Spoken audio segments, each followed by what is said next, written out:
안녕하십니까. 안녕하세요. 잘 지냈어요? 네. 네.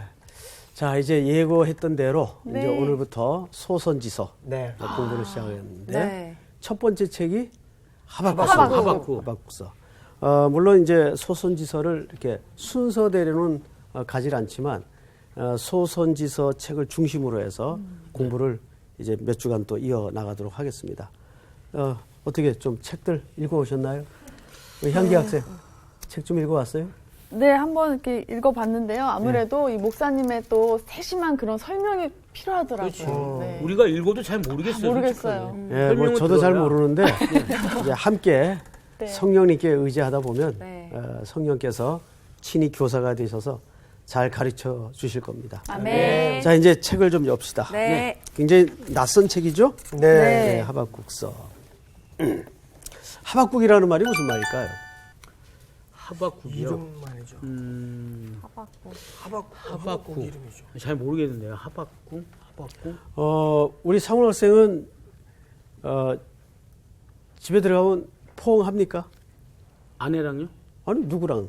이든가 아내, 뭐, 딸 다 포옹하죠. 포옹해요? 예. 포옹. 자고 일어나도. 그러면 딸이 이렇게 포옹을 해주면 표정이 어때요? 제가요? 아니면 딸이요?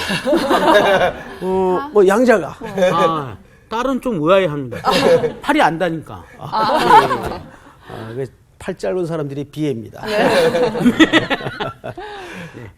그 아빠의 마음은 좀 어때요? 전 너무 흐뭇하죠. 너무 피곤한데도 예. 이 딸을 이렇게 안았을 때, 그리고 아내를 안았을 때 그 집에 들어왔다라는 어떤 포근함? 그런 게 있어요. 편안해지는 것 같아요. 집 나가면 몸 고생이라는데, 야, 너는 고생이라는데, 집이 확실히 제일 좋은 것 같아요. 그러면 상훈 학생은 반대로 누군가에 이렇게 안겨봤어요? 안기기 쉽지 않은데. 쉽지 않은데. 손태근 목사님한테도 안겨봤고요. 물론 이제 앉기가 쉽지 않은 몸매인데 주로 목을 안더라고요. 향기 학생은 이렇게 포옹을 해봤죠? 네. 예. 저는 해봤는데 가끔 보면은 우리 서로 인사할 때 악수도 하고 하지만 가끔 이렇게 유독 이렇게 인사하면서 이렇게 포옹해 주시는 분들이 있는데 저는 참 그게 좋은 것 같아요. 그래요. 저도 그래서 그냥 인사보다는 포옹을 했을 때 훨씬 더 친밀감이 더 많이 느껴지더라고요. 예. 네. 뭐 저는 조심스러워서 좀 안 하는데 이 하박국이라는 말이 사실 끌어안다 그 뜻이에요. 포옹하다. 그러니까 이 하박국 선지자는 굉장히 따뜻한 이미지예요. 그러니까 그 시대가 굉장히 격렬한 시대였어요. 그래서 백성들 마음도 찢어져 있고 막 폭발 직전에 막 뇌관을 건드리기만 하면 터질 것 같은 그런 시대였어요. 어쩌면 우리 시대하고 좀 비슷한 그림이에요. 맞아요. 우리 시대에 지금 뇌관들이 많잖아요. 그죠? 뭐 어디 한 것만 잘못 건드리면 뭐 벼르는 데가 많잖아요. 예. 이때 정말 어쩌면 우리 교회가 하박국 선지자 같은 역할을 해야 됩니다. 이렇게 분노에 찬 시대를 어떻게 교회가 이렇게 포옹하고 끌어안고 보듬는가. 네. 그래서 어쩌면 지금 이 하박국서는 이 굉장히 거칠어진 목회 현장이라든지 교회 현장에서 굉장히 필요한 책이라고 생각을 해요. 그래서 이 공부를 마칠 즈음 여러분들도 그 시대의 고난을 끌어안고 아픔을 좀 보듬는 그런 자로서 섰으면 좋겠다 하는 기대가 있습니다. 네. 자, 지금 들어가 보십시다. 네. 오늘 수업 하박국 1강 하나님을 향한 3가지 질문. 우리 상원 학생부터 네. 우선 짧게 끊어서 읽읍시다. 한 절씩만 읽읍시다. 네. 네. 선지자 하박국이 묵시로 받은 경고라. 여호와여, 내가 부르짖어도 주께서 듣지 아니하시니 어느 때까지리이까? 내가 강포로 말미암아 외쳐도 주께서 구원하지 아니하시나이까? 아니하시나이다. 어찌하여 내게 죄악을 보게 하시며 패역을 눈으로 보게 하시나이까? 겁탈과 강포가 내 앞에 있고 변론과 분쟁이 일어났나이다. 이러므로 율법이 해이하고 정의가 전혀 시행되지 못하오니 이는 악인이 의인을 에워쌌으므로 정의가 굳게 행하여 지민이이다. 아멘. 뭔가 되게 안 좋다. 굉장히 그렇죠. 근데 지금 이 화법이 굉장히 중요합니다. 예를 들면 하박국 선지자는 지금 사실상 시대 편에 서서 대신 하나님에게 항변을 해주고 있는 거예요. 근데 이 태도가 굉장히 필요해요. 보통 오늘날 교회들이 시대의 아픔과 또 이런 현실을 보면서 유체이탈식으로 제3자의 자리에 서서 네. 이런 태도를 취해가지고는 시대의 지도력을 얻을 수가 없죠. 그러니까 하박국 선지자는 특별히 그 시대의 고통의 편에 서서 하나님께 대신 항변을 해주고 싸워주고 또 물어주고 있는 거예요. 아니 이게 뭡니까? 사실 이거는 하박국 선지자의 심중이기보다는 그 고통 겪고 있는 시대의 고통의 편에 서서 지금 대신 이렇게 얘기를 해주고 있다고 보면 돼요. 그런 태도가 참 필요해요. 나 몰라라 하는 식으로. 그 사람들 고통, 그 사람들 고통이고, 교회는 시대의 개토화가 되어서, 우리끼리만 뭐 잘 되면 된다. 그래가지고 시대의 지도력을 가질 수가 없죠. 예. 그렇죠? 네. 예. 한국교회가 지금까지는 사실 좀 그 시대의 고난의 현장에 좀 비껴서 있었던 것이 좀 사실입니다. 이제 그래서는 안 된다고 봐요. 이제 더 인카네이션 되어서 그들의 눈물의 자리, 그들의 고통의 자리가 바로 성지가 돼야 되지 않을까 하는 생각을 갖습니다.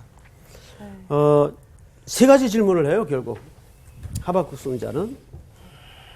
첫 번째가 뭐냐면, 왜 의인은 고난을 당하는가? 첫 번째가, 왜 의인은 고난을 당하는가? 뭐, 이것은 인류 역사의 큰 담론이죠. 네. 고난의 문제는. 두 번째 문제는 왜 기도해도 기도응답은 되지 않는가? 이건 우리 성도들의 아주 영원한 숙제죠. 왜 기도응답은 되지 않는가? 그 다음에 세 번째 질문이 뭐냐면 왜 악인은 형통하는가? 이게 세 번째 질문. 지금 요즘 시대의 질문. 그렇죠. 네, 똑같아. 똑같죠. 사람이 살았던 역사는 형태만 살짝 달랐지 본질은 항상 똑같아요. 예. 왜 악인은 형통한가? 글자 다 알아보겠죠? 네. 자, 이제 하박국 선지자이 결국 이 세 가지 질문을 향해서 앞으로 진행이 될 겁니다. 시대적 배경을 좀 말씀을 드리겠습니다. 이때가 BC 600년경입니다. BC라는 말은 말 그대로 before Christ. 그리스도가 오시기 전 600년에 세계의 주도권은 아수르가 잡고 있었어요. 아수르 제국이죠. 아수르 제국의 다음에 일어났던 제국이 어느 제국입니까? 바벨론이죠. 바벨론. 역사 공부 좀 합시다. 네. 우리가 다니엘서 공부할 때도 이 중요한 몇 나라의 역사를 우리가 한번 훑어본 적이 있어요. 지금 세계 그 정황은 아수르의 패권에서 바벨론은 또 다른 말로는 갈대아인이라고 소개되고 있어요, 성경에. 그죠? 갈대아. 이게 다 같은 얘기입니다. 이렇게 이제 막 시대가 넘어가고 있는 때입니다. 자, 우선 1절을 좀 보십시다. 선지자 하박국이 묵시로 받은 경고라. 일단 경고로 시작을 해요. 네. 자, 근데 아까 하박국이 무슨 뜻이라고 그랬죠? 포옹하다, 끌어안다. 또 여기에 하나의 의미가 또 더해져 있습니다. 포옹하다, 끌어안다라는 말도 있지만, 그래서 그 시대의 고난을 좀 보듬고 위로하는 의미도 있지만은 여기 씨름한다는 의미도 있어요. 씨름한다. 네, 씨름한다. 맞잡고 씨름한다. 어차피 찌름할 때 되게 끌어안아야 되잖아. 예, 그런 의미도 있고 여기 이제 의미로 들어갈 때는 그게 뭐냐면 그 시대가 안고 있는 고난의 문제를 비껴서지 않고 백성들을 대표하고 대신해서 그 문제와 씨름하는. 그러려면 선지자가 누구와 씨름해야 될까요? 하나님 왕하고. 이 세 가지 이 세상이랑. 무슨 왕이야 또. 하나님과 씨름하는 거예요. 네. 그래서 질문으로 계속 시작이 됐죠. 자, 2절을 보십시다. 여호와여 내가 부르짖어도 주께서 듣지 아니하시니 어느 때까지리이까 내가 강포로 말미암아 외쳐도 주께서 구원하지 아니하시나이다. 여기 강포라는 말이 나와요. 강포. 강포가 뭔가요? 강포라는 것은 말하자면 수탈하고 물어찢고 빼앗고 말하자면 불의가 판치는 상황을 강포라 그러는데 이게 무려 6번 이상 등장을 합니다. 강포라는 말이. 그러니까 그 시대의 강포는 하나의 아이콘이에요. 그 시대를 딱 한 단어로 정의한 게 강포가 가득했던 시대. 오늘날에는 그러면 그런 시대적 그림이 없나요? 있죠, 오늘은 자본이라는 논리로 강포보다 더 심하죠. 어떤 의미에서. 맞아. 자본이라는 논리로. 근데 이때는 이제 BC 600년경에 누가 통치하던 시대인가 하면 세계 정황을 아수르에서 바벨론으로 막 이제 넘어가는 시대지만 좁게 이스라엘 입장에서 볼 때는 여호야김이 이제 통치하던 시대입니다. 자, 요거를 좀 우리가 공부하기 위해서 이때 동시대에 살았던 선지자 연구가 좀 필요해요. 그러면 저 하박국 선지자가 역사의 전면에서 백성들 편에 서서 하나님과 고난의 문제를 놓고 질문을 하면서 맞부딪힐 때 함께 활동했던 선지자가 대표적인 선지자가 있어요. 누굴까요? 조용하네. 여호와 첫 시간. 김 시대 때라면 네, 첫 시간이니까 이제 뭐 아무래도 예습이 좀 부실을 하겠죠. 여기 답을 아니요. 기억하고 있는 생각해보고 있는 거예요. 여호와 김시대. 잘 모르겠네. 네, 괜찮아요. 예레미야입니다. 얘기하려고 했는데. 예. 자, 여러분, 예레미야는 우리 머릿속에 굉장히 선명하게 각인된 이미지가 하나 있어요. 뭘까요? 예레미야. 예레미야 별명 있잖아요. 별명. 눈물의 선지자. 이 쉬운 거를 우리 성서학당생들이 놓치면 안 되죠. 네.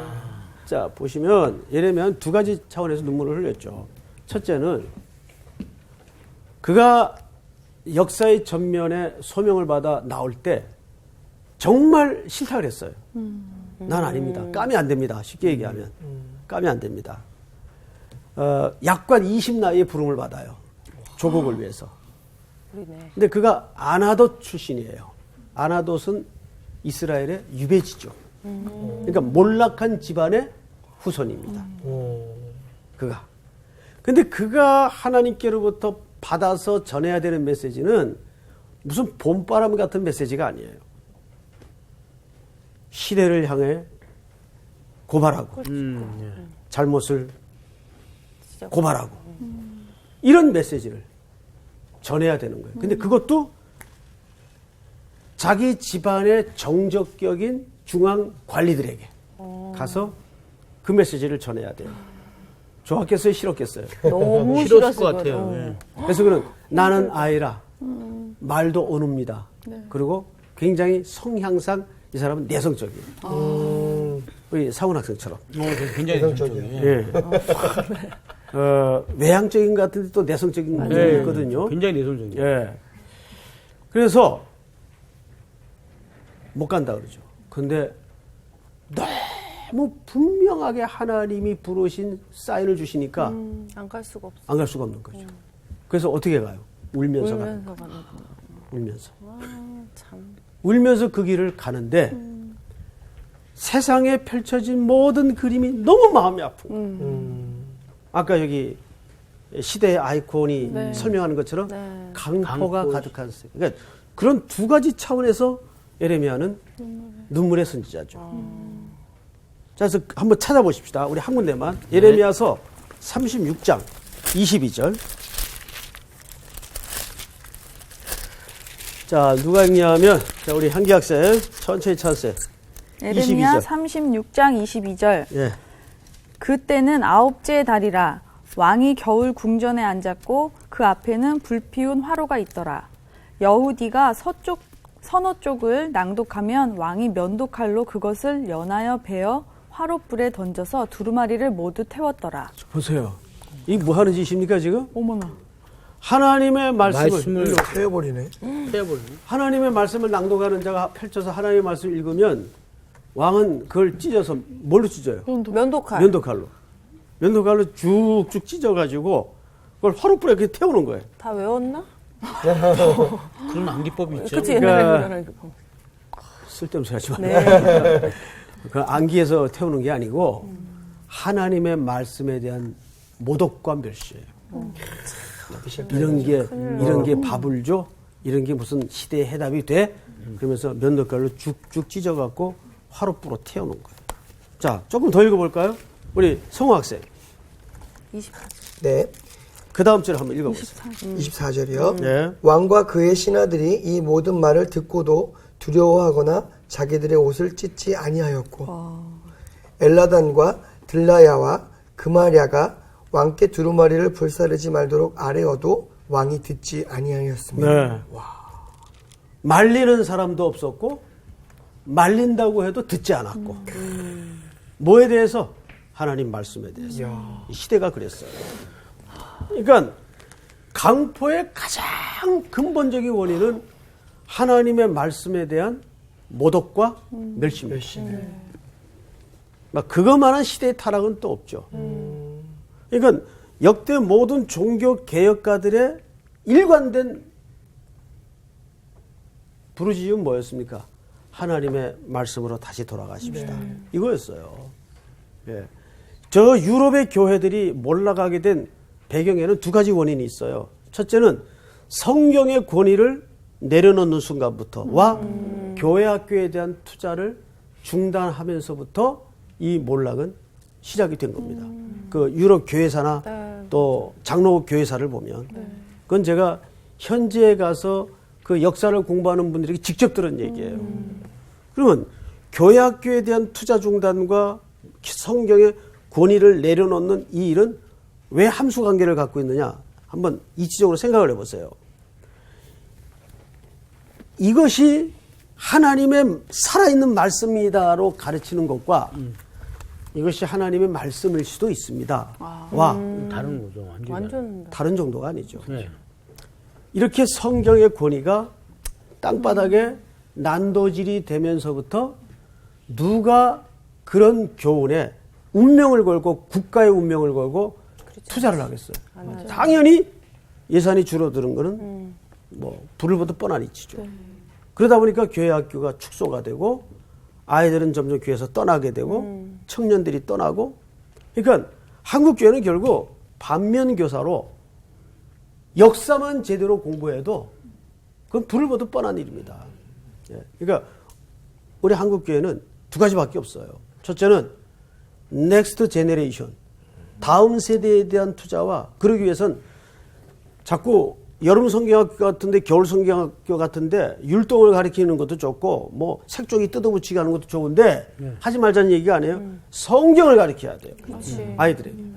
성경을. 그렇게 해야 됩니다. 네. 그런데 이렇게 방금 우리가 예레미야 서에서 확인한 바와 같이 이렇게 하나님의 말씀이 전혀 무시되고 왕이 그걸 면도칼로 찢어가지고 불태우고 있잖아요. 그거를 누구도 무서워하지 않고 진원해도 듣지 않고 이런 시대가 바로 강포가 가득했던 시대의 원인자입니다. 그 시대에 하박국이 있었다는 거죠. 그렇죠. 동시대 활동했던 사람이죠. 자, 이제 우리는 그 정도로 하고 네. 몇 절을 보시냐면 3절을 볼까요? 하박국서 1장 3절 어찌하여 내게 죄악을 보게 하시며 패역을 눈으로 보게 하시나이까 겁탈과 강포가 내 앞에 있고 변론과 분쟁이 있나이다. 이러므로 율법이 어떻게 하고 회의하고 나오죠. 율법이 해이하고 정의가 전혀 시행되지 못하오니 당연하죠. 율법이 해이해지는데 정의가 시행될 리가 없죠. 그렇죠. 이는 악인이 의인을 애워쌌으므로 정의가 굳게 행하여짐이니이다. 자, 그런데 하박국 선지자가 여기에서 어떤 모드로 얘기를 하냐면 보게 하시고 보게 하나이까 이런 얘기를 해요. 그렇죠? 네. 그 패턴이 있어요. 몇 절을 네. 보시냐면 3절을 보세요. 3절을 우리 수희 학생이 한번 다시 읽어보세요. 어찌하여 내게 죄악을 보게 하시며 패역을 눈으로 보게 하시나이까 겁탈과 네, 강포가 거기까지입니다. 네. 여기 보게, 네. 보게 나와 있죠. 이게 그러니까 눈에 보인다는 게 되게 중요한 것 같아요. 볼 수 있는 눈을 가진 게. 예. 그걸 그냥 지나칠 수도 있잖아요. 저희 같은 경우는 그냥 늘 저런데 뭐 이렇게 할 수도 근데 있고. 어떻게 보면 하나님한테 책임을 전가하는 느낌도 받고. 예. 자, 그런데 이제 여기서 문제가 있어요. 네. 하나님이 그런 하박국 선지자에게 하박국 선지자가 사용했던 모드로 대답을 합니다. 네. 재밌죠? 네. 자, 5절을 보세요. 여호와께서 이르시되 너희는 여러 나라를 보고 또 보고 놀라고 또 놀랐죠. 이 말은 무슨 말일까요? 자, 이런 얘기입니다. 제가 이것도 봤고 이것도 봤습니다. 하나님이 보고 또 보고 놀랄지어다. 그러니까 이 말은 더 봐라 그 얘기일까요? 이 말은 이런 얘기입니다. 네가 본 게 진짜 본 거냐 그 뜻이에요. 무서워. 너는 역사에 나타난 팩트만 보고 얘기하는구나. 지금 하박국 선지자가 본 세상은 끝난 세상이에요. 네. 근데 너 그거밖에 못 보지 그 말이에요. 그러니까 사람이 보는 것 때문에 진짜를 놓치는 경우가 훨씬 많아요. 맞아, 맞아. 진짜. 제가 제 경험을 한번 얘기할게요. 제가 얼마 전에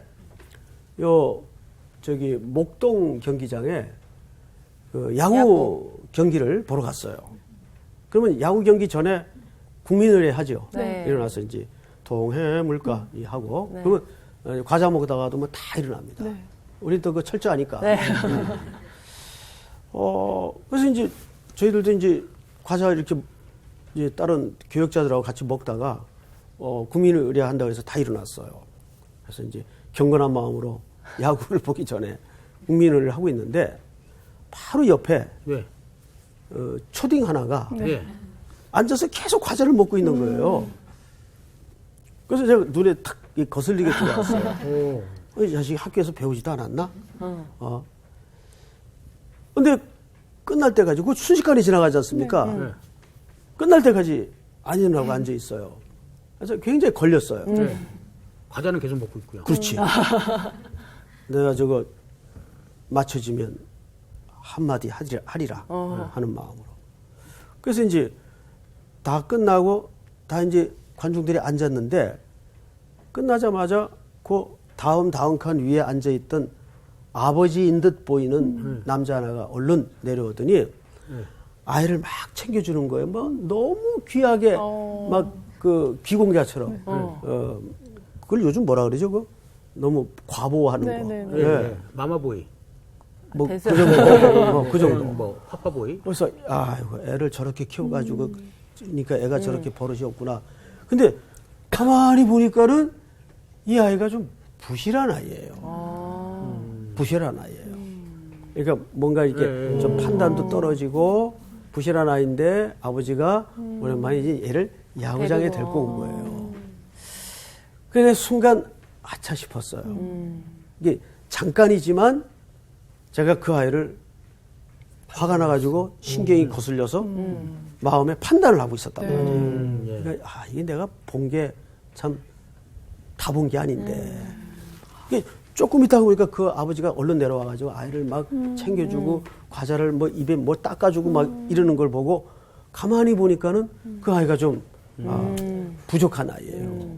그래서 제가 너무 미안해가지고 그렇다고 내가 너 이렇게 생각했었는데 달려가서 참 미안했다. 뭐 또 그럴 수는 없는 거 아니에요. 네. 생뚱맞게. 그래서 제가 참 반성을 사실 굉장히 했습니다. 그렇듯이 사람이 눈으로 봤다는 게 사실은 전부가 아니에요. 맞아요. 오히려 그 봤다는 것 때문에 나머지 보이지 않는 걸 다 놓쳐버리는 경우가 있어요. 지금 하박국 선지자가 그 실수를 하고 있는 거예요. 그러니까 하나님께서는 이렇게 질문하는 겁니다. 왜 하박국 선지자가 사용한 그 항의에 가까운 모드를 그대로 하나님이 받아서 봤다고? 너 정말 제대로 본 거냐? 이 뜻입니다. 이제 느낌을 좀 알겠죠? 네. 그런 차원에서 우리 상훈 학생이 5절을 다시 읽어보세요. 여호와께서 이르시되 너희는 여러 나라를 보고 또 보고 놀라고 또 놀랄지어다. 너희의 생전에 내가 한 가지 일을 행할 것이라 누가 너희에게 말할지라도 너희가 믿지 아니하리라. 네. 이제 네가 미쳐보지 못한 걸 내가 보게 될 것이다 그 말이에요. 자, 그런데 오늘 1절에 이게 뭘로 시작됐는가를 다시 보세요. 경고. 선지자 하박국이 묵시로 받은 뭐예요? 경고라. 경고라는 말이 뭐예요? 경고는 여기서 경고라는 말은 네. 사실 이런 뜻입니다. 무겁다, 진누르다. 이런 뜻입니다. 무겁다, 진누르다. 그러면 잘 생각해 보세요. 무겁다, 진누르다라는 이 경고라는 패턴을 통해서 이 메시지가 전달될 때, 그럼 그 시대에 이 경고라는 패턴으로 주시는 의도가 뭘까요? 이게 무겁고 짓누르는 무게가 있겠지만 이거를 내가 감당하여 들어올려야 된다 그 말이에요. 그게 경고가 갖는 무거움이에요. 아 되게 부담됐을 것 같아요. 그러니까 생각만 해도 네, 힘들 것 하박국이 같아요. 네. 그래서 이 선지자들의 인생과 삶과 운명이라는 것은 굉장히 영광의 무게가 있어요. 영광스러운데 그 영광스러운 만큼 무게가 있어요. 오늘날 이 시대의 영적인 지도력을 맡은 책임 있는 지도자들도 똑같은 생각을 사실은 갖고 있어야 돼요. 매일 하나님 편에 서서 하나님의 나라와 그 비밀과 하나님 입장에서의 메시지를 전달하는 영광스러운 위치에 있어요. 그런데 그 영광에 또 무게가 있단 말이에요. 그걸 감당해야 돼요. 그게 시대 앞에 주어진 과제이란 말이죠. 교회도 마찬가지고 성도의 위치도 사실은 똑같은 입장입니다. 예. 성도라는 이 타이틀은 어마어마한 영광이에요. 그렇지만 그 영광만큼 우리가 살아내려면 무게가 있어요, 없어요? 무게가 있죠. 그걸 감당하는. 이게 경고가 갖는 단순히 너 조심해 이 말이 아니에요. 네. 여기서 말하는 경고라는 것은 무겁다. 네가 지금 감당해야 될 게 이게 굉장히 무거운 거다.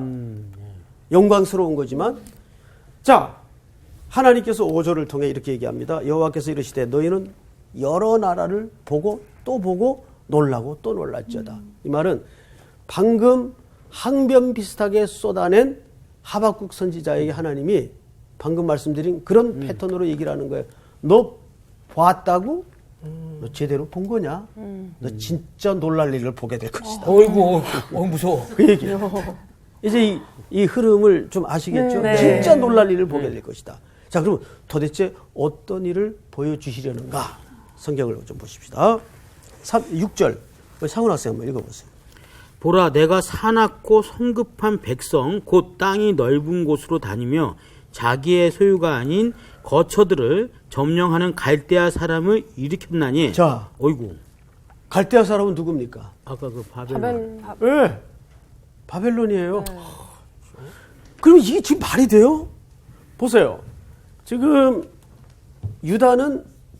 이스라엘 유다는 아수르의 지금 사실상 식민지 국가가 돼 있어요.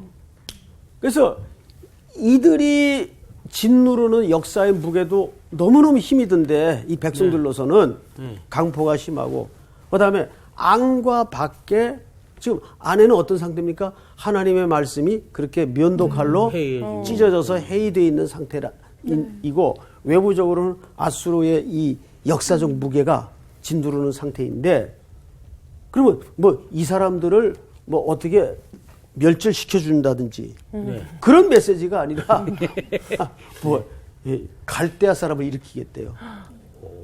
근데 이 사람들을 어떻게 묘사했나 잘 보세요. 네. 6절 보시면 자 저기 우리 향기 학생 한번 읽어보세요.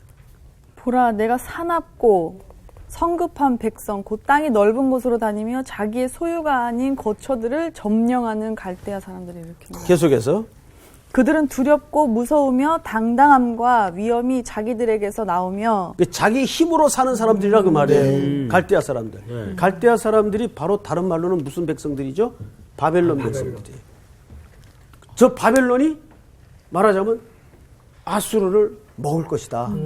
그러면 양 옆에서 그런 대국들이 싸우면 등 터지는 건 누굽니까? 새우가 아니라 이스라엘이죠. 이스라엘. 예, 이스라엘이 세운 건 맞아요. 예? 이스라엘이 등이 터지는 거예요. 예, 예. 그렇죠. 지금 상황이 점점 더 편안해지고 나아집니까? 아니면 더 어려워지고 어려워져요. 있습니까? 더 어려워지는 거예요. 네. 무서워져요. 네. 하박국이 지금 뭐 이게 뭡니까? 막 그랬는데 너 그거밖에 못 봤냐? 더 있어. 더 있어. 거야. 이제 장난 아니죠? 네. 자, 그런데 뭐가 있을 텐데, 그죠? 네. 좀 더 봅시다, 그러면. 8절을 우리 성우 학생 한번 읽어보세요. 네. 그들의 군마는 표범보다 빠르고 저녁 이리보다 사나우며 그들의 마병은 먼 곳에서부터 빨리 달려오는 마병이라 마치 먹이를 움키려 하는 독수리의 나름과 같으니. 네, 계속해서. 그들은 다 강포를 행하러 오는데 앞을 향하여 나아가며 사람을 사로잡아 모으기를 모래같이 많이 할 것이요. 네. 10절. 왕들을 멸시하며 방백들을 조소하며 모든 견고한 성읍들을 비웃고 흉벽을 쌓아 그것을 점령할 것이라. 11절 다 같이 한번 읽을까요? 시작. 그들은 자기들의 힘을 자기들의 신으로 삼는 자들이라. 이에 바람같이 급히 몰아 지나치게 행하여 범죄하리라. 네. 자, 결과론적인 얘기지만은 결국 이스라엘 백성들이 어느 나라에서 돌아오게 됩니까? 바벨론에서 돌아오게 돼요. 네. 결국은. 바벨론에서 그들이 고토로 다 돌아오는. 그러니까 이걸 아셔야 돼요. 아수르가 지고 바벨론이 뜨고 하는 그 당시로는 요즘 G2와 같은 이 열강들이에요. 이 사람들이 막 어마어마한 세력 재편이 일어나는 거예요. 그런 것 같은데 이 한복판에서 하나님은 일관되게 하나님의 백성들을 위한 구원의 그림을 그리고 있는 겁니다.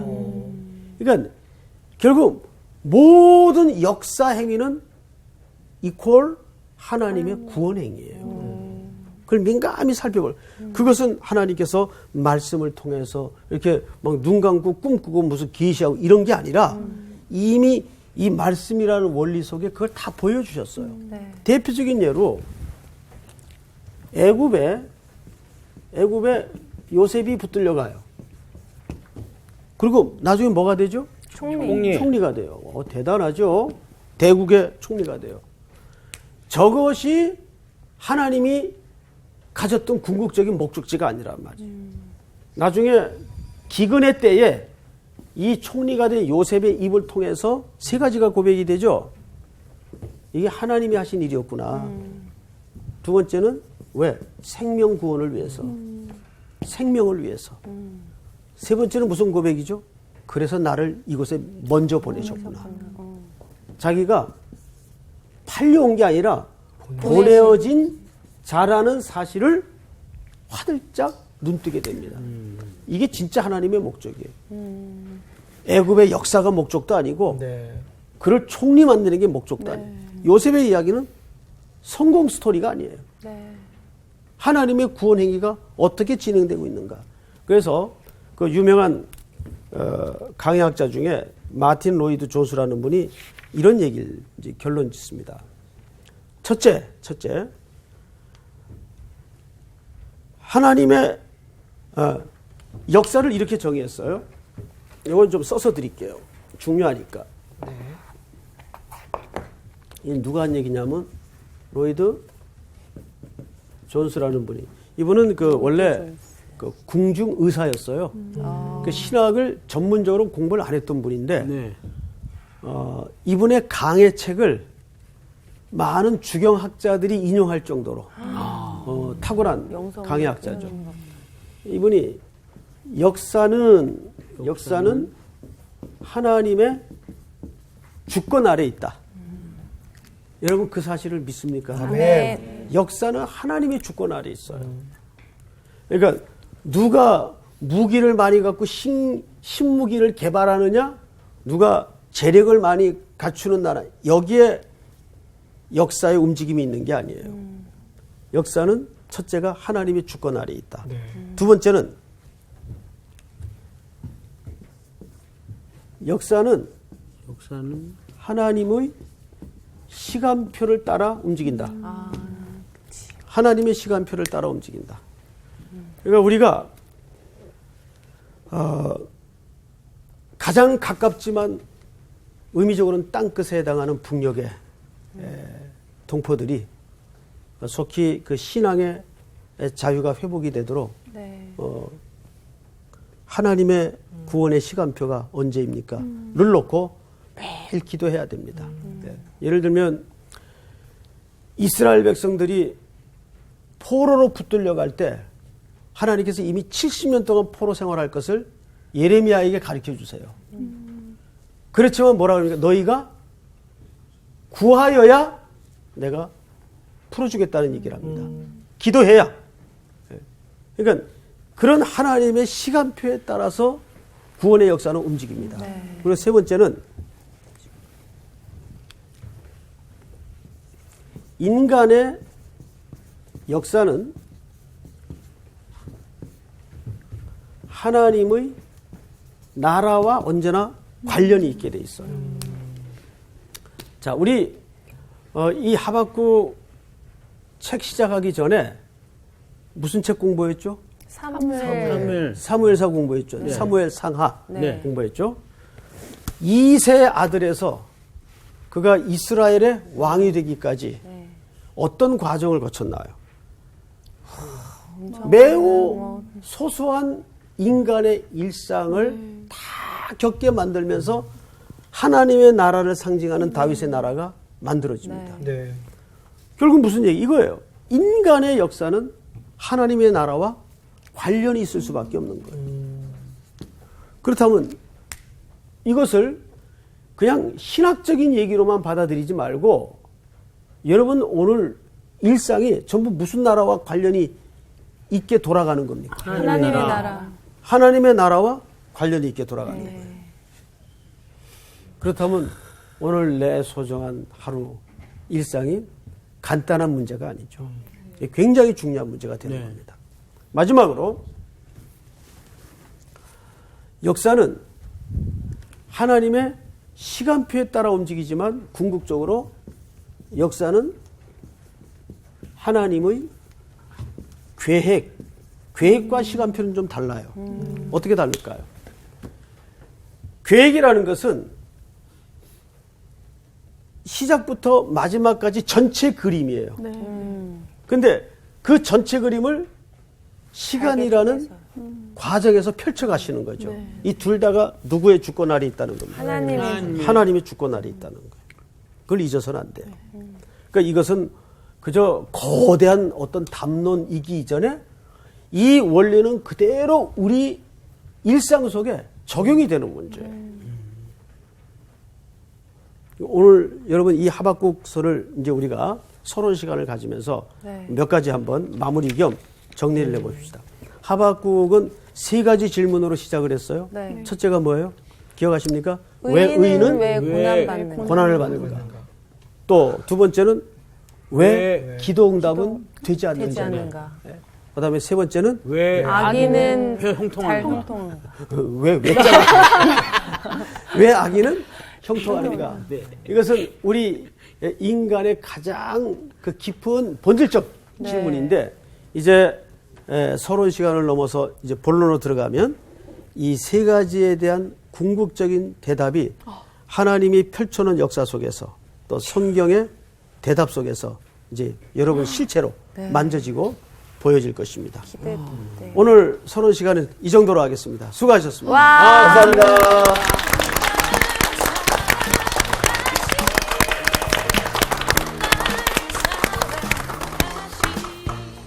그 답을 그럼 오늘 알 수 없고 이제 그러니까. 앞으로 공부할수록 알 수 있게 되는 거네요. 진짜 항상 생각하고 궁금해하고 그러니까. 주위에 이제 또 질문도 많이 하고 하는데 되게 하박국 이름이 참 좋네요. 프리허그 같은 느낌이에요. 저는 되게 들었던 게 진짜 최근에 그런 얘기 분노 게이지가 곳곳에서 되게 많이 있다라고 얘기를 하는데 정말 이 하박국서를 배우면 그 마음, 하나님의 나라, 하나님의 뜻은 무엇인지를 좀 깨달을 수 있어서 그게 좀 내려가지 않을까. 저 개인적으로 제 안에도 그게 좀 있지 않을까라는 생각도 들었거든요. 그러니까 없어야 되는 거. 없어야 근데 돼. 어쨌든 오늘 첫 시간에는 되게 약간 두려운 마음이 많이 들었잖아요. 막 너무 힘들고 세상이 막 이런 가운데서 하나님 우리 그걸 다 보게 하시는데 이게 어떻게 회복되어 가는지 그게 그러니까. 너무 기대되고 너무 기대되지. 그래요. 형은 어떡하냐? 이제는 못 나오는 나는 못 나오는 거 아니야? 시청자로, 방송으로. 방송으로 보세요. 근데 진짜 이거 우리만 들어서는 안 돼. 진짜. 그러니까. 주위에 많이 보게 하고 듣게 하고. 하여튼 화이팅! 네, 하박국 기대됩니다. 하박국.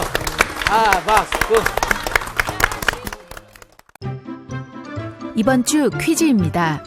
요시야 왕 시기에 활동한 선지자로 껴안다 씨르마다의 뜻을 가진 사람은 누구인가요? 1번 엘리야, 2번 하박국, 3번 스바냐. 정답을 아시는 분은 CBS 성서학당 홈페이지에 정답을 올려주시거나 우편으로 보내주시면 됩니다. 보내실 곳은 서울특별시 양천구 목동서로 159-1 CBS 성서학당 담당자 앞입니다. 연락처를 꼭 남겨주세요.